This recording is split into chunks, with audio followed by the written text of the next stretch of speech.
Hello. I am back with part 3. Elsa looks like she's going to knock something down, but she just got a little bit tangled. She's okay.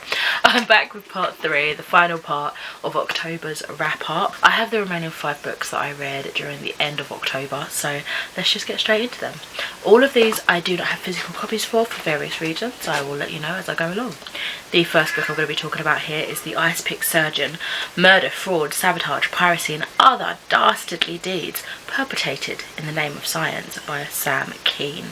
This one was loaned to me by one of my colleagues and it was such a good read. I gave it a 4 out of 5 stars and I ended up doing a blended reading with this. After about like 60 pages, I kept putting it down and then like favouring it for like, you know, fiction, which is so easy to do for me. I just love fiction, fantasy, that sort of thing. But I knew that this would be a really interesting non-fiction. It had all the things that I was interested in terms of like exploring science and how all these experiments were pretty much just cruel torture, and I really did want to learn more about it. So I thought just grabbing the audiobook with my October Audible credits, I think that's what I did, would help see me through the rest of the book, and it really did help. So yeah, I loved the narration that we had. It was easy to understand, it was personable, but it was also very educational for me. I felt that the chapters themselves were absolutely fascinating and they always smoothly transitioned into the next topic with sort of like a little roundup and a what's to come in the closing paragraph of each chapter, which I thought was super helpful for me and kind of how I contain and like digest non-fiction information. I found it quite beneficial. I enjoyed chapters 8, 11 and the first 6. One of those chapters was about lobotomy, another chapter was about sexual identity, and it was really sad because that particular chapter talked about the early experimentation of intersex children and basically assigning them a gender without them having grown up and telling you how they felt, whether it was one, another or all things. I followed a specific case of a young child who went through these early kind of experimentations basically, and it just was such a sad life. They just did not have the life that they could have had, and yeah, it was a lot of trauma and a lot of sadness that was in store for them. So that was really interesting, devastating, but also really scientifically fascinating to kind of think that they were on the cusp of doing something amazing, but really it was just quite barbaric what they were doing. And yeah, the first 6 chapters were really good. We talked about things like grave robbing. There was like the Jekyll and Hyde kind of analogy with it all. There was a really kind of funny, laid back chapter where they were talking about the dinosaur, like the bone wars, and about people stealing their identifications and discoveries of dinosaur bones and kind of like the beef between that. But yeah, it was a really entertaining, interesting scientific non-fiction book, which I gave a 4 out of 5 stars. Next up, I decided to check out a classic. I read 2 classics during this portion of October, and the first of those was Jaws by Peter Benchley, and I ended up giving this a 3 out of 5 stars, following a killer shark who ravens the local coastal holiday town. And I know there's been a lot of like movie inspirations, straight up adaptations, and I think there's like a general series of this book. I always thought it was just one book, but I think there's like at least a trilogy, and honestly I was kind of like underwhelmed. It was just okay to me. One of the main things that I was interested in was the more scientific and, you know, naturalistic idea of the shark and kind of what was it doing in these waters, how did it get here, why was it acting the way it was doing, which kind of out of character for it being so far from where it usually lives, like the kind of waters that it usually lives. And I feel like as soon as we had the opportunity to explore the science of the shark, it was over before it begun, which to me was like a disservice, because as I said, that was one of the main parts I was really interested by, and it was just like non-existent practically. After reading it, I unfortunately don't see the hype and all the acclaim that this book is accredited with. Unfortunately, it was just alright for me. I'm sure as a movie they can make it much more like entertaining with just like the high drama and, you know, the glorification of boobs and stuff like that. I know they tend to do that a lot in like Jaws films and like Deadly Sea films, but to read, it was just like okay.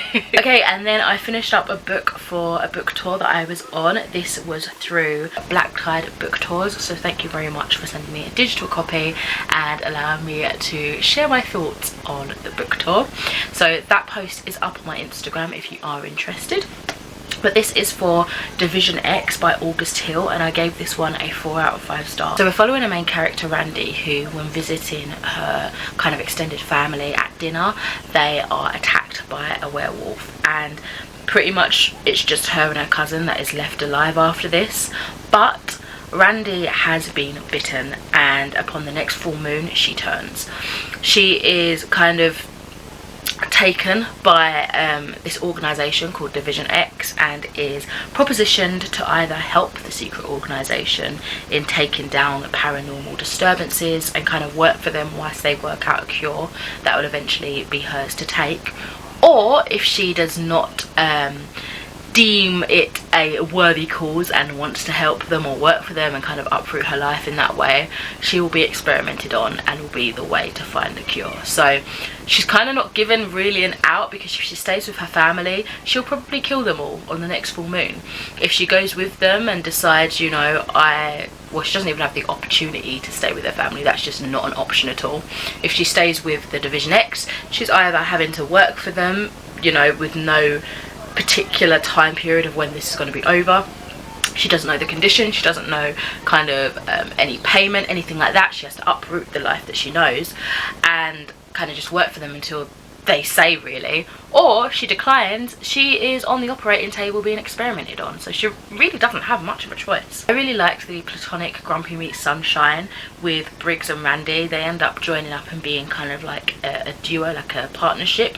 I also felt like this was a story of two halves, where we had the first half of the book kind of following Randy and kind of learning about the world and werewolves and how that fit with her life and how that, you know, changed her upon being bitten.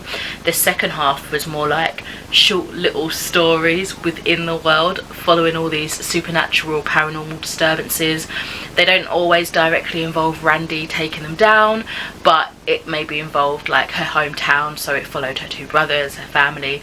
There was like a chapter where it was all about, or should I say like a mini story where it was all about the body snatchers. There was another one that was all about vampires during Halloween, and it was just such a fun time. I really did enjoy this one, and again that's reflected of course in the star rating of 4 stars. After that I finished up The Last Unicorn by Peter S. Beagle, which I ended up borrowing from the library.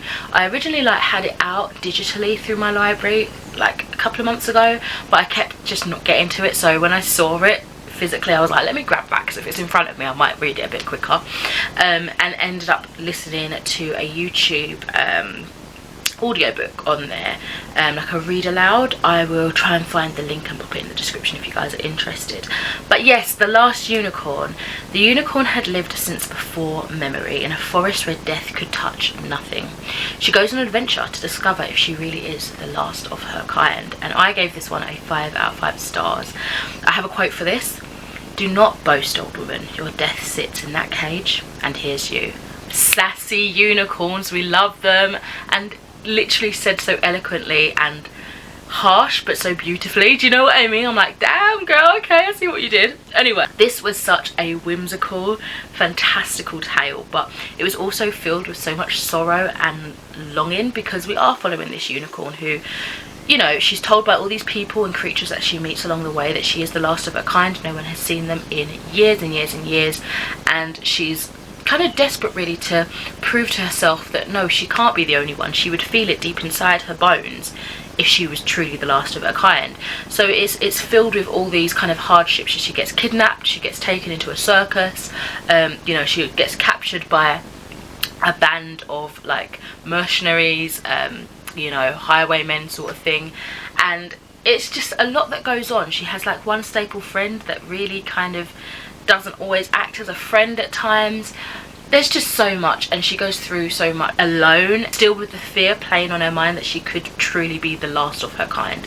So this is actually one that I remember watching the animated film for so many times when I was a little dot.